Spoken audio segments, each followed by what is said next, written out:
안녕하십니까. 조직의 이해 7번째 시간입니다. 이번 주는 중간고사 기간이긴 한데, 저희는 이제 중간고사를 안 보잖아요. 그래서 이제, 리포트로 대치하기로 했습니다. 먼저 과제에 대한 안내를 해드리고, 수업을 시작하도록 하겠습니다.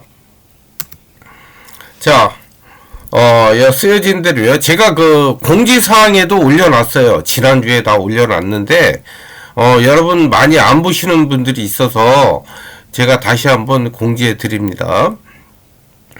4월 17일까지 토요일이죠. 밤 12시까지만 이렇게 제출해 주시면 되고요. 과제는 아픔 그리고 삶이라는 책이 있어요. 출판사는 북랩이고요. 이 책을 종이책이 조금 더 비싸고 전자책이 조금 싸니까 전자책이나 이런 거로 이제 편리한 대로 구입하셔서 페이지 246하고 251페이지 있는 내용, 사회과학의 책을 어떻게 읽을까라는 내용인데요.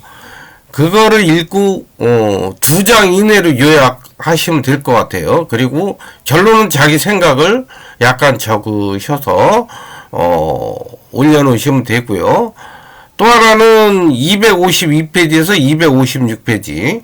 그래서 내용이 길진 않아요. 이거는 생산적 복지와 이제 무상 복지 그 내용에 대해서 요약을 하고요. 그 다음에 자기의 생각을 이것도 2장 이내로 이렇게 이 둘 중에 하나만 여러분이 선택하셔서 이 두 주제 중에 하나만 선택하셔서 우리가 사이버 캠퍼스의 학습 활동 관리 있죠. 거기 보면 과제 관리가 있어요. 거기에 똑같은 내용이 이제 올라가 있거든요. 거기다 직접 치셔도 되고 첨부 파일로 해서 올려놓으시면 됩니다. 아시겠죠? 그래서 이렇게 해서 요거로 해서 제가 중간고사를 대신해서 이제 평가를 하도록 하겠습니다. 요거로 내가 참조해서 평가하고요. 기말고사는 이제 우리가 그동안에 제가 질의응답 이런 거 내드렸잖아요.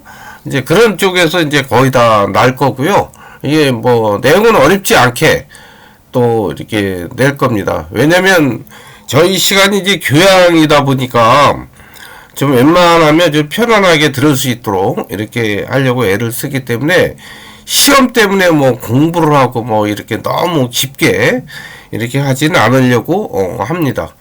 자, 이제 본격적으로요. 우리가 이제 지금 어떤 공부를 하고 있는지 지금 어느 시점에 와 있는지를 여러분 이해할 필요가 있죠. 우리가 지난 시간인가요? 조직 이해 능력이라는 게 뭐라고 했어요? 우리가 조직 이해 능력을 배우는 거잖아요. 그죠? 업무를 원활하게 하기 위해서 또 국제적인 정세를 포함해서 조직의 체계 또 경영에 대해 이해하는 능력, 이거를 우리는 조직 이해 능력이라고 그랬잖아요. 그것을 하위 능력으로 나누면 어떻게 된다고요? 조직 이해 능력이 있고 그 다음에 체제 이해 능력이 있고 업무 이해 능력이 있고 국제 감각 능력이 있다고 그랬어요. 그 중에서 우리는 지금 뭐에 대해서 하고 있죠? 경영 이해 능력에 대해서 하고 있잖아요. 그죠?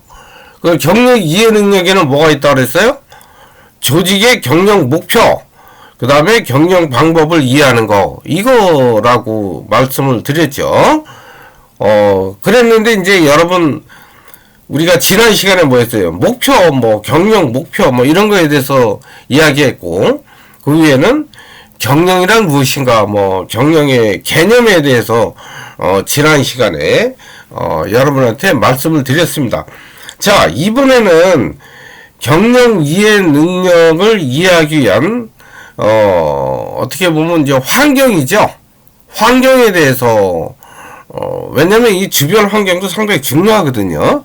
그래서 환경에 대해서 여러분하고 한번 생각을 같이 이해하도록 하겠습니다. 왜냐면 이 환경 변화를 이해하지 못하면 우리가 경영이라든지 목표나 이런 것들이 좀 공허해질 때가 많아요.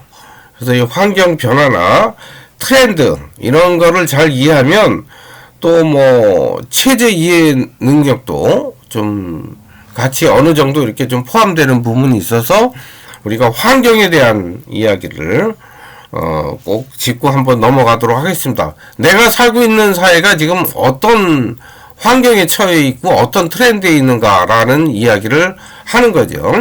자, 우리가 이제 지금 말씀드렸어요. 경영 이해 능력, 경영과 경영 목표, 뭐 이런 방법, 이런 것을 이해하기 위해서는 이제 우리한테 둘러져 있는 환경을 이해해야 한다라는 이야기를 하고 있고요. 자, 그러면 이제 기업 환경은 이제 어떻게 변화해 가고 흐름이 있는가라는 이야기를 이제 하겠습니다. 제가 이렇게 표로 한번 만들어 봤는데요. 이건 뭐 여러분 읽어보시면 뭐 그렇게 어렵지 않게 이해될 수 있는 부분입니다. 이렇게 뭐 어렵거나 뭐 이해가 안 가거나 이런 거는 없을 것 같아요. 그래서 그냥 이거는 그냥 이렇게 한번 쭉 이제 같이 읽어보는 그런 것으로서 뭐 이렇게 개념이 어렵거나 이런 건 아니잖아요. 그죠? 여러분 쭉 보셔도. 자, 80년대 이전에는 경제 환경, 또 90년대, 또 오늘날 21세기죠. 어떻게 다른가라는 것을 한번 보시면 될 것 같아요. 공업화, 네, 90년대에는 이제 탈공업화, 그 다음에 오늘날 고도정보화, 뭐 AI, 뭐 인공지능 이렇게 되겠죠. 그 다음에 이제 목표는 제가 이제 맨 앞에 하는 건 80년대 이전, 이거 순차적으로 말씀을 드립니다. 여러분 그냥 표를 보시고 이렇구나 하는 걸 이해만 하시면 될 것 같아요. 이제 강한 회사, 이렇게 성장과 이익 이런 거를 강조했고, 90년대는 이제 좋은 고객 만족, 그 다음에 오늘날을 존경받는 회사, 고객 가치 창조 이런 것을 이제 강조하죠. 전략 방향은 효율과 분업 증시, 환경 적응. 그 다음에는 사업의 재구축, 환경에 대해서 되게 민감하죠. 오늘날은 어떤가요? 경영 혁신, 융합화, 뭐 이런 거죠. 이렇게 융합해서 어떤 창의적인 아이디어를 얻으려고 하는 그런 거죠. 그래서 환경도 창조하는. 그 다음에 이제 경쟁 우위 관계는 첫 번째는 생산 및 마케팅, 그 다음에는 기술 디자인, 오늘날은 창조력과 종합 경제력, 또 기술은 하드웨어, 소프트웨어, 컨텐츠웨어. 이거 내용 아시죠? 컨텐츠는 내용이죠. 그 다음에 이제 조직은 피라미드 조직, 네트워크 조직, 그 다음에 오늘날은 어때요? 가상기업, 모듈기업, 그래서 학습 조직이죠. 그 다음에 이제 경영자는 의사결정자였죠. 그러다가 혁신가, 그 다음에 이제 오늘날은 비전의 창조, 그 다음에 이제 동질적 폐쇄 집단, 또 분화 집단, 전문성을 강조하는, 오늘날은 어때요? 셀프 리더, 그죠? 엠파워먼트라고 그러죠. 이렇게 이제 흐름이 이제 변해갔다. 여기에 대해서는 뭐 여러분 크게 뭐 어려움은 없으실 거예요. 그냥 나눠놨으니까, 이렇게 이제 시대별로, 환경, 또 뭐, 기술, 조직, 또 종업원, 뭐 이런 것들이 이렇게 다르구나 하는 정도로 이해하시면, 될 것 같습니다. 자, 우리가 이제 이거를 이제 좀 이해하기 위해서 앞에 역사를 뭐 간단하게나마 이제 말씀을 드리면, 이제 1차 산업혁명의 18세기죠. 증기기관 힘을 이용한 이제 기계화 했고요. 2차 산업혁명은 1870년대 전기에너지죠. 그래서 이제 대량 생산 뭐 체계를 구축했다는 거. 3차 산업혁명은 이제 컴퓨터와 인터넷 기반한 정보 기술의 생산 자동화. 이제 오늘날 우리가 살고 있는 굉장히 환경이 이제 여기에 해당되는 거고요. 또 이거와 더불어서 지금 우리가 걸쳐 있는 게 4차 산업혁명이다. 이제 인공지능, 그래서 이제 정보하고 융합된 지능정보 사회. 이래서 이거를 우리가 이름하여 4차 산업혁명 이렇게 이야기합니다. 그러면 이제 4차 산업혁명이라는 게 무엇인가 라는 거에 대해서 이제 좀 더 간단하지만 개념 설명을 드리도록 하겠습니다. 4차 산업혁명은 이제 빅데이터, 뭐 AI, 뭐 IoT 이런 정보기술 기반 한 그 초연결 혁명이라고 얘기할 수 있습니다. 또 이걸 또 뭐 A, B, C, D 이렇게 표현도 하죠. 그래서 이제 이런 것들. 자, 그러면 4차 산업혁명의 개념이 뭐냐? 원래 이제 4차 산업혁명이라는 것은 이제 독일의 인더스트리 4.0이라는 그 전략이 있어요. 이제 이것은 뭐냐면 자기네 그 제조업, 독일의 그 제조업을 좀 혁신화시키고 창의적으로 만들기 위한 하나의 이제 정책인데 그게 이제 인더스트리 4.0입니다. 근데 보통 인더스트리 3.0 하면 이제 전자와 IT 기술이죠. 이런 것을 이제 자동화하는 그런 또 디지털 이제 이런 거 하는 과정에서 이제 어떤 변화죠. 사이버 물리 시스템, 우리 이름 말하면 이제 AI 같은 그런 거죠. 그런 변화.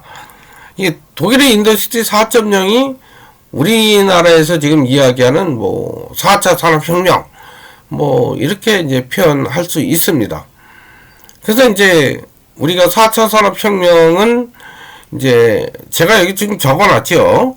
여러분이 쭉 읽어보시면 될 것 같아요. 뭐 인간과 사물의 연계성 추구, 사이버 세계 융합, 또 상호협력 가능. 이거는 이제 4차 산업혁명에 대한 특성을 이제 이야기하고 있는 거고요. 그리고 또 상호 유기적이고 또 그러면서 가치 창출을 나타내고 그러면서 사회 전반에 대해서 이제 변화를 일으킨다는 거죠. 자, 이거는 이제 물리적 또 디지털 생물학적 영역 간의 경계가 이제 모호해지는 기술의 융합으로 이제 우리가 설명할 수가 있습니다. 자, 4차 산업혁명의 특징은 초연결성, 초지능화, 초현실사회 및 이제 융합 같은 그런 이제 용어, 뭐 이것도 특징이죠. 특성이라고 볼 수 있습니다. 자, 원래 4차 산업혁명에 대해서는 이제 뭐 그렇게 일반화된 개념은 아니에요. 이게 나라마다 이걸 좀 다르게 부르는데 우리나라는 이제 4차 산업혁명 이렇게 부르고 있고요. 또 이것은 원래 2016년도에 그 우리나라 그 바둑 인공지능 바둑을 두잖아요. 그죠? 그 AI하고 그 누구 이세돌인가요? 그분하고 하는데 아마 4대1로 지죠. 그죠? 이세돌 씨가 한 번 이기죠. 한 번. 그죠? 그리고 나머지는 다 4번 했는데 4번은 5번을 거둬서 4번은 이제 AI가 인공지능이 이기고 한 번만 이깁니다. 이제 그 이후로부터 이제 우리가 4차 산업혁명이다. 뭐 이렇게 이야기를 하고 있습니다. 또 4차 산업혁명이란 무엇인가라는 그런 책이 있거든요. 또 그런 걸 통해서도 우리가 이제 4차 산업혁명에 대한 깊은 이해는 할 수 있겠습니다. 이제 여기서는 뭐 4차 산업혁명이 무엇이다 이런 것을 깊이 설명하는 시간은 아니고요. 이제 우리가 환경 설명하다 보니까 우리가 이런 환경에 접해 있다 라는 이야기를 이제 말씀을 드리다 보니까 요 개념이 조금 들어왔습니다. 자, 궁금하신 분은 이제 뭐 더 그런 책을 보셔도 될 것 같습니다. 자, 그렇다면 우리가 이제 패러다임이라는 이제 용어가 참 개념이 있는데 이거는 원래 그 토마스 쿤이라는 학자가 과학혁명의 구조라는 책에서 패러다임이라는 용어를 사용합니다. 이거는 이제 무슨 말이냐면 패러다임이라는 말은 우리가 사물을 보는 관점 또 어떤 사고의 틀 이거를 패러다임이라고 얘기하는 거예요. 이 패러다임의 전환 이런 이야기를 이제 그 책에서 하는데 그 패러다임이란 개념을 하나로 이렇게 요약을 하면 어떤 사물을 바라보는 관점이나 어떤 사고의 틀, 이거를 이제 패러다임이라고 얘기하는 거예요. 그게 뭐냐면 사람은 어떤 현상을 이해하고 하는 것은 나름대로 자기의 사고의 틀에서 사물을 인식하고 판단한다, 이렇게 이야기를 하는 거죠. 이제 이거와 관련해서 조금 인문학적으로 들어가면 사실은 현상학이라고 있어요. 철학에서 에드먼트 후설이 말한 현상학, 인간의 직관력을 가지고 사물을 이해하고 현상을 이해하는 거, 이런 것은 이제 현상학이라고 얘기하는데, 뭐 우리가 패러다임 하다가 또 뭐 현상학까지 갈 이유는 없잖아요, 그죠? 다만 좀 이런 틀에서 토마스 쿤이 이제 이야기하고 있다라는 설명만 하고 있고요. 자, 그러면 이제 패러다임이 바뀌면 이제 이런 것들, 아까 이게 사고의 틀 얘기했잖아요. 이 사고의 틀이 바뀌면 이제 더 나은 좀 미래가 보인다, 이런 뜻이죠. 자, 여기서 또 얘기하고 있네요. 토마스 쿤의 과학혁명의 구조에서 이제 처음 사용되었고요. 그리고 세상을 있는 그대로 보는 것이 아니라 각자의 입장에서 내가 경험하고 느낀 대로 세상을 본다는 거죠. 그래서 패러다임은 뭐예요? 세상을 보는 관점, 이렇게 얘기하죠. 자, 이것을 아까 철학적으로 뭐라 그랬어요? 현상학에서 자, 여기 보세요. 세상을 있는 그대로 본다는 건 뭐냐면, 원래 그 데카르트가 말했던 그 자연주의적 세계관이거든요. 그 자연주의 내추럴 월드 하면 굉장히 우리는 되게 자연스러운 것처럼 느끼잖아요. 근데 그 자연스러운 세계관이라는 건 무슨 말이냐면, 이미 명사가 고유명사가 정해져 있다는 거예요. 이게 무슨 말이냐면, 우리가 이게 거울이 있잖아요. 이 거울이라는 것은 이 거울이라고 이미 절대적으로 이름이 정해져 있는 거예요. 그죠? 그것을 우리는 거울이라는 것을 이렇게 본다는 거죠. 그리고 이거 거울이야. 거울은 이렇게 정해져 있어. 그리고 우리는 그냥 보는 거예요. 그러니까 내가 여기 있고 사물은 저기 있다, 이거죠. 굉장히 이원론적이죠. 나와 사물은 다른 거예요. 그죠? 내 자신과 사물은 다른 거예요. 아시겠죠? 이게 무슨 말인지. 이거를 이제 우리가 철학적으로 데카르트적 세계관, 이렇게 얘기하고 있는 거예요. 그리고 이제 여기 이제 뒤에서 각자의 입장에서 자신이 경험하고 느낀 대로 세상을 본다. 이게 무슨 말이냐면 이게 현상학인 거예요. 이건 뭐냐면 이 거울이라는 것은 내가 내 의식 속에서 내가 직관적으로 딱 이렇게 보고 이거 거울이야 하고 내 의식 속에 있다는 거죠. 그죠? 아시겠죠? 내가 경험하고 내가 느끼는 대로 이게 이거 거울이야 이렇게 하는 거죠. 그래서 뭐예요? 이 거울이라는 거는 내 의식 속에 있는 거죠. 객관화된 저쪽에 있는 게 아니라 나와 함께 있는 거예요. 내 의식 속에 있는 것이 거울인 거예요. 아시겠죠? 이제 이런 의미에서 이제 용어를 설명하고 있는 거예요. 토마스 쿤이 이제 이런 의미를 이제 끌어다가 사회과학에다가 이제 적용시킨 거죠. 그래서 자신이 바라보는 관점, 이걸 패러다임이다. 이해하시겠죠? 그래서 이제 이건 뭐냐면 전통적인 로직은 뭐예요? 이성, 그죠?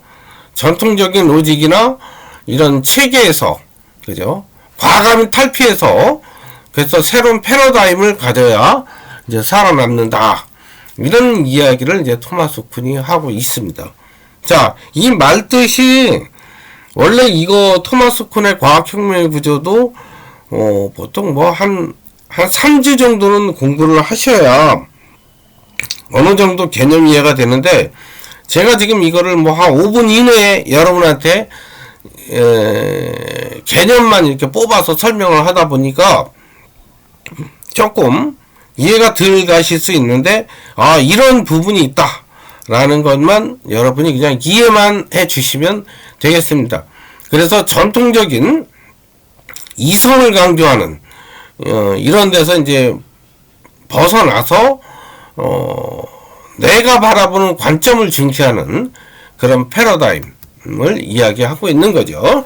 자, 이것과 관련해서 패러다임 전환과 관련해서는 이제 이노베이션, 그 다음에 패러다임 전환, 이게 이제 다 같은 용어예요.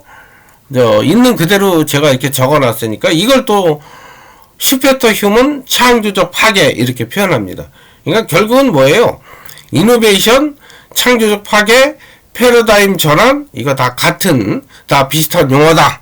이렇게 이해하시면 되고요.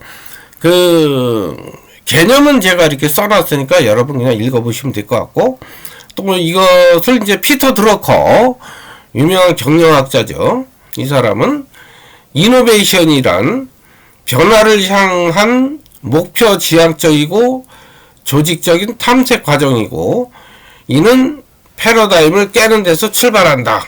이렇게 이제 이야기하고 있죠. 이 안에 다 들어가 있죠.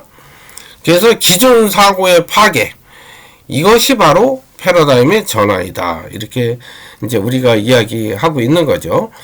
제가 왜 이 설명을 드리는지 아시나요? 환경을 이해하려면 이제 어떤 패러다임의 전환 이런 게 굉장히 중요하다는 거죠. 자, 이거를 조금 더 우리가 좀 구체적으로 가져오면, 예를 들면 이제 경영학에서 표현할 수 있는 마케팅 매니지먼트, 이렇게 외적인 변화 요인 분석, 또 내적인 변화 요인 분석, 이 두 가지로 나눕니다. 근데 이거는 뭐냐면 기업 입장에서 내가 어떤 상품을 만들잖아요. 내가 뭐 거울을 만들지 볼펜을 만들든지, 근데 이것을 그냥 막 만들어서 내면 되나요? 아니잖아요. 그죠? 외부에 이 볼펜을 만든다고 할 때 이 볼펜에 대한 다른 회사, 경쟁자, 또 시장, 고객, 그 다음에 사회 정책, 이런 것들을 다 아우러서 외부의 변화가 어떻게 흘러가는지, 또 우리 내부 변화가 어떻게 흘러가는지, 이런 거를 분석해야 된다는 거죠. 이게 통합적인 시장 분석. 그래서 외부 변화 요인 분석, 또 내부 변화 요인 분석. 이렇게 해서 제가 요소를 보호장벽 회피, 자원과 위험 공유, 외부 이런 식으로 했고, 내부도 업무 제휴, 그죠? 그 다음 컨소시엄은 뭔지 알죠? 지분 참여 제휴 이런 거. 이거는 컨소시엄은 여러 개의 회사가 하나의 목표 이익을 위해서 같이 합치는 걸 이야기하는 거예요. 자, 이런 식으로 아시겠죠? 제가 이거를 다 설명드리진 않더라도 여러분이 그냥 외부 요인 분석, 내부 요인 분석에 이런 것이 있다 라는 것 이해하시면 될 것 같습니다. 아시겠죠? 이거 제가 여기에 대해서도 조금 설명을 드리면 좀 많이 늘어져서 더 드리기는 쉽습니다. 그런데 우리가 경영학 시간이 아니잖아요. 그죠? 이제 일종의 교양 시간이고, 조직을 좀 이해하는데 조금 더 통섭 있게 우리가 이해하려고 하는 것 뿐이니까 이런 것이 있다 이렇게 이해하시면 될 것 같습니다. 자, 그래서 이런 것에서 이거 좀 중요합니다. 이거는 시험도 많이 나는 거고요. SWOT 분석이라고 있는데 요거 제가 개념 설명만 하고요. 여러분이 한번 이제 해보시는 게 되게 중요해요. 어떻게 하냐면 S는 강점이죠. 앞에 썼죠. strength. 그 다음에 weakness, 약점. 그 다음에 opportunity, 기회. 그 다음에 threat, 위협 요인. 자, 이게 뭔 말이냐면, 그래서 SW 앞자만 따서 SWOT 이렇게 얘기하거든요. 이건 뭐냐면, 강점이 있고, 약점이 있고, 기회가 있고, 위협이 있잖아요. 그죠? 이런 것들을 내부 요인, 외부 요인 나누어서 우리가 이제 한번 분석해 보는 거예요. 그래서, 예를 들면, 누가 우리의 주요한 경쟁자인가 뭐 이렇게 하나 이렇게 보고요. 그럼 SW 매트릭스를 한번 만들어 보면 가로는 제 강점, 이건 뭐예요? 내적 요소죠. 우리가 내적으로 뭐가 강점이 있고 뭐가 약점이 있냐. 그래서 SW. 외적 요인은 뭐가 있을까요? 사회적으로 또 사회 정책, 뭐 국가 정책 이런 것들 통해서 이게 나한테 기회인가? 또 우리한테 위협인가? 이런 거. 그래서 OT 이렇게 나누는 거예요. 그래서 뭐냐면 강점이 있고 기회가 있으면 뭐예요? SO죠. 그죠? 내가 뭘 하는데 분석을 했는데 강점도 있고 기회도 있어. 그럼 SO고요. 그 다음에 기회는 있는데 우리한테는 그게 약점이야. 그럼 뭐예요? WO 이렇게 얘기하는 거예요. 그 다음에 우리한테 강점은 있는데 위협이 된다. 그건 뭐예요? 그러면 ST 이렇게 얘기하는 거죠. 그 다음에 저 4분기에 와서 뭐예요? 우리한테 약점이 또 있고 위협도 있다. 그럼 이거 안 하겠죠? 그죠? WT는 안 하겠죠? 그죠? 자, 그런 것들을 우리가 한번 이렇게 나열해 보는 거. 이거를 뭐라 하냐면 SWOT 분석 이렇게 이야기합니다. 이거는 또 준서 우리가 환경 분석하는데도 이게 똑같이 강점과 약점, 기회와 위협 이런 식으로 우리가 SOW, ST, WT 이렇게 나누어서 우리가 분석해 볼 수 있습니다. 아시겠죠? 요거는 그냥 이런 것이 있고 이런 것을 나름대로 내가 한번 해볼 수 있으면 돼요. 뭐 그 이상 깊게 설명을 하고 기업 분석은 이렇게 환경 분석할 때 이렇게 우리가 조직 분석할 때도 이렇게 합니다. 아시겠죠? 우리가 조직 이해에서 SWOT 분석이 중요해요. 이런 거는 이제 교양으로 해도 알고 계시면 좋겠습니다. 자, 이제 뭐 이거에 대해서 앞에 대해서 여러분 실습을 하면 좋죠. 그래서 어떻게 실습을 해볼까요? 앞에 한번 잠깐 볼까요? 기업을 생각하지 않고 나에 대해서 한번 생각했어요. 나의 강점, 나의 내적 강점, 나의 약점이 있잖아요. 그죠? 그래서 나의 강점, 나의 약점, 그 다음에 사회적으로는 내가 학교 오거나 내가 또 나가면 어떤 기회가 있고, 내가 학교를 다니면서 어떤 기회가 있고, 또 내 학교 다니면서 내가 어떤 위협이 있는지, 이런 게 있잖아요. 그래서 SO, 또 W, ST, WT, 이런 것을 나에 대해서 한번 여러분이 작성해 보세요. 근데 이게 사실은, 이제 과제입니다. 아시겠죠? 요거 이제 매주 올려놓는 데 있죠? 거기다 그냥 올려놓으시면 제가 이제 읽어보고 그냥 이렇게 설명을 드리겠습니다. 요거는 뭐 제가 뭐 점수를 드리려고 하는 그런 건 아니고요. 제가 첫 시간에 드린 것만 점수하는 거고, 요거는 그냥 여러분이 연습 삼아서 한번 이렇게 해 보시라고 제가 말씀을 드리는 겁니다. 자, 마지막에 여러분, 요거는 이제 틀에서 벗어나야 뭐가 생기나요? 네? 창의력이 생기죠. 그래서 창의력. 이럴 때만이 어떤 틀에서 여러분이 벗어나야 어떤 창의력이 생기고, 그래야 여러분이 환경을, 여러분을 둘러싸고 있는, 또는 이 조직을 둘러싸고 있는 이런 환경을 이해하는데 굉장히 많은 도움이 됩니다. 그래서 제가 이 창의력 관계도 조직의 이해에서도 상당히 중요하다라는 말씀을 드립니다. 여러분이 혹시 어떤 틀에 갇혀 있거나 뭐 종교가 됐든 이데올로기가 됐든 무엇이 됐든 어떤 틀에서 너무 갇혀서 더 넓은 걸 바라보지 못하는 것은 아닌지 한번 생각해보는 그런 시간도 됐으면 좋겠습니다. 자, 여러분 이번 시간 수고하셨고요. 과제는 끝나자마자 뭐 이미 시작하신 분도 계실 거고요. 끝나자마자 작성하셔서 반드시 내셔야 합니다.